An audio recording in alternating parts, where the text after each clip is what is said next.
Hello नमस्कार दोस्त, आप लोग कैसे हैं। आशा करता हूं आप लोग ठीक होंगे। कॉन्सेप्ट किंग चैनल पर आप लोग का स्वागत है। आज मैं बायोलॉजी से क्लास 10th बायोलॉजी से चैप्टर नंबर 4 उत्सर्जन तंत्र किसे कहते हैं। तो सबसे पहले जानेंगे उत्सर्जन माने होता क्या है। तो कहने का मतलब क्या हुआ उत्सर्जन। सबसे पहले अगर ये वीडियो समझ में आए तो चैनल को सब्सक्राइब और लाइक और कमेंट जरूर करें। 100% समझ में आएगा, लेकिन आप लोग वीडियो को शेयर करें और लाइक करें और कमेंट जरूर करें। चलिए अब हम स्टार्ट करते हैं। बायोलॉजी चैप्टर नंबर 4 से आज हम लोग सबसे पहले बेसिक पढ़ेंगे। बेसिक जानना बहुत ही जरूरी है, तब हम लोग चैप्टर पढ़ेंगे। तो पहले क्या है चैप्टर नंबर 4 बायोलॉजी उत्सर्जन तंत्र। क्या है उत्सर्जन तंत्र चैप्टर नंबर 4। तो क्या है उत्सर्जन किसे कहते हैं। उत्सर्जन कहने का मतलब क्या हुआ अस्क्रेटिव सिस्टम।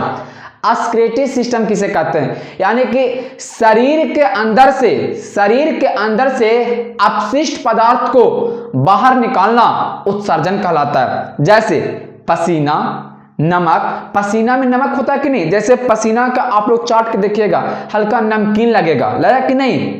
यानी नमक, मलमूत्र, लैट्रिन ये सब हुआ कि नहीं। बलगम बोलते हैं नेटा को, यानी सर्दी को बोलते हैं बलगम। यानी कि उत्सर्जन माने क्या हुआ शरीर से अपशिष्ट पदार्थ को। अपशिष्ट कहने का मतलब क्या हुआ जो बेकार पदार्थ है। यानी कि अब पूछेगा 2 नंबर में उत्सर्जन किसे कहते हैं।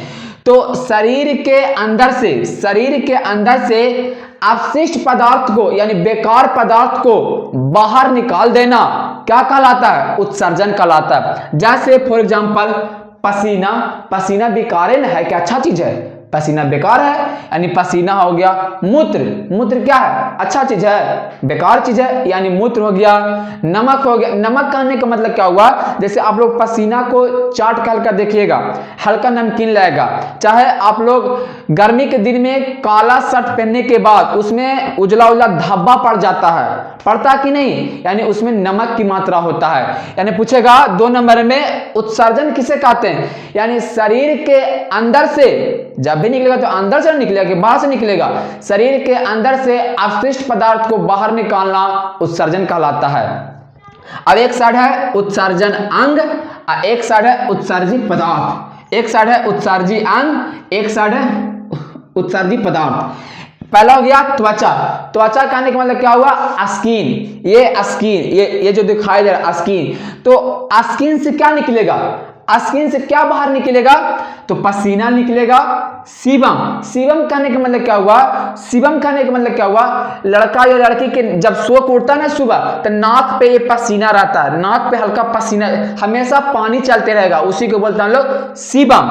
यानी पसीना हो गया, सीबम हो गया। एक था नमक कहने का मतलब क्या हुआ पसीना को आप लोग चाट के देखिएगा यानी उसमें नमक की मात्रा भी होता है। यानी कि पूछेगा स्किन से क्या निकला तो पसीना निकला, सीबम निकला और नमक निकला। यह हुआ उत्सर्जी अंग, यह हुआ उत्सर्जी पदार्थ। क्यों, क्योंकि यह हुआ उत्सर्जी पदार्थ में क्या निकला पसीना निकला, सीबम निकला, नमक निकला। आगे चलते हैं फेफड़ा से क्या निकलेगा कार्बन डाइऑक्साइड। जैसे हम लोग सांस लेते हैं तो बाहर क्या निकालते हैं कार्बन डाइऑक्साइड। अरे बाहर क्या निकालते हैं जैसे ऑक्सीजन लेंगे तो बाहर निकालेंगे क्या कार्बन डाइऑक्साइड। यानी फेफड़ा से क्या निकला कार्बन डाइऑक्साइड। और बाष्प किसको बोलेंगे जैसे ठंडा के मौसम में आप लोग देखिएगा मुंह हल्का माने कि ऐसे फूकना है ऐसे करके तो उसमें हल्का हल्का पानी की मात्रा यानी बाष्प रहता है, उसी को बोलते हैं बाष्प। और एक होगा बलगम। एक क्या होगा बलगम। अब आप लोग सोच रहे हैं कि बलगम क्या है। बलगम उसको बोलेंगे नाक को नेटा को बोलते हैं बलगम। यानी नाक को नेटा को क्या बोलते हैं बलगम। तो बलगम बेकार पदार्थ है कि नहीं। तो ये कहां से निकला फेफड़ा से। क्यों, क्योंकि एक नाक के ऐसे करके दाबे तो प्रेशर आया कहां से लंग से आया, फेफड़ा से आया। यानी फेफड़ा से क्या निकला कार्बन डाइऑक्साइड, यानी ऑक्सीजन लिए कार्बन डाइऑक्साइड बाहर निकाल दिए। फिर बाष्प यानी ऐसे करके ठंडा के मौसम में बाष्प निकला यानी बाष्प। फिर हो गया बलगम, बलगम कहने वाले ठेठ में नेटा या सर्दी। जब भी प्रेशर मारते हैं तो प्रेशर कहाँ से मारते हैं? फेफड़ा से। और ये बलगम जो बूढ़ा लोग होता है ना, वह खखोर खखोर के यानी कि उसमें बूढ़ा लोग में बलगम ज्यादा पाया जाता है। बगल में सोएगा ना तो बगल में एक हड़िया रखेगा, उसी में खखार उसी में क्या करता है? स्टोर करता है, यानी बलगम उसी को बोलते हैं। फिर क्या है? यकृत यानी लीवर। क्या है? यकृत। तो इसका काम क्या है? अमोनिया को यूरिया में बदलना, अमोनिया को यूरिया में बदलना। हमारे यकृत में एक होता है अमोनिया, अमोनिया को यूरिया में बदलना। इसका काम है अमोनिया को यूरिया में बदलना। यह यूरिया देता है किसको? वृक्क के। तो यह वृक्क क्या करता है? यूरिया को पेशाब में बदल देता है। जैसे अमोनिया को यूरिया में बदला। जैसे आप लोग देखें, ताजा पेशाब नहीं महकता है, ताजा पेशाब नहीं महकता है, लेकिन कुछ दिन के बाद महक देता है। क्यों? क्योंकि यकृत का काम क्या है? अमोनिया को यूरिया में बदलना, अमोनिया को यूरिया में बदलना। अगर यह यूरिया बाहर नहीं निकला, अगर यह यूरिया बाहर नहीं निकलेगा तो ये क्या होगा? बदबू देने लगता है। जैसे सरकारी प्लेटफार्म पर क्या होता है? हमेशा दीवार पे व्यक्ति क्या करता है? पेशाब करता है, तो दीवार वहां पर गिरने के चांस होता है। क्यों? क्योंकि मूत्र में क्या पाया जाता है? अमोनिया। क्या पाया जाता है? अमोनिया। इसलिए जहां पर पेशाब किया जाता है ना, वहां पर एक केमिकल छीटा जाता है, उस केमिकल का नाम याद नहीं है। यानी कि यकृत का मुख्य काम क्या है? अमोनिया को यूरिया में बदलना, अमोनिया को यूरिया में बदलना। यह जो यूरिया है इसको देगा, वृक्क को देगा। अब वृक्क क्या करेगा? यूरिया को पेशाब में बदल देगा, यूरिया को पेशाब में बदल देगा।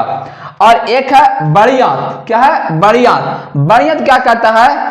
अनपचा भोजन को बाहर निकाल देगा। जैसे हम लोग कभी कभी खाना ज्यादा खा लेते हैं तो क्या होता है? अनपच हो जाता है। अनपच होता है कि नहीं? तो अनपचा भोजन को बाहर निकाल देना। अब जो बाहर निकालता है ना, यानी अनपचा भोजन को बाहर निकालना, उसको हम लोग क्या बोलते हैं? काइल। क्या बोलते हैं? काइल। क्या बोलते हैं? अब बोलेगा अनपचा भोजन को बाहर कौन निकालता है? तो बड़ियात निकालता है। कौन निकालता है? बड़ियात। और बताते हैं उत्सर्जन तंत्र में मुख्य अंग कौन है? माने इसमें ज्यादा भूमिका किसका है? तो किसका है? वृक्क का। क्यों? क्योंकि यह अमोनिया को पेशाब में बदलता है, यानी पेशाब को बाहर निकालता है। वृक्क का काम क्या है? अमोनिया सही है, अमोनिया को पेशाब में बदलता है, यानी पेशाब को बाहर निकालता है। अब यहां से पूछेगा क्वेश्चन कि क्या पूछेगा कि उत्सर्जी पदार्थ में, यानी कि उत्सर्जी पदार्थ में मुख्य अंग कौन है? माने सबसे ज्यादा भूमिका किसका है? तो क्या बोलेंगे? वृक्क का। किसको बोलेंगे? वृक्क का। क्यों? क्योंकि सबसे ज्यादा भूमिका इसी का होता है। किसका होता है? वृक्क का। फिर पूछेगा अमोनिया को यूरिया में कौन बदलता है? अमोनिया को यूरिया में कौन बदलता है? तो क्या बोलेंगे? यकृत यानी लीवर। अब हम लोग आगे चलते हैं। अगर अच्छा लगा हो तो चैनल को सब्सक्राइब और लाइक और कमेंट जरूर करें। धन्यवाद।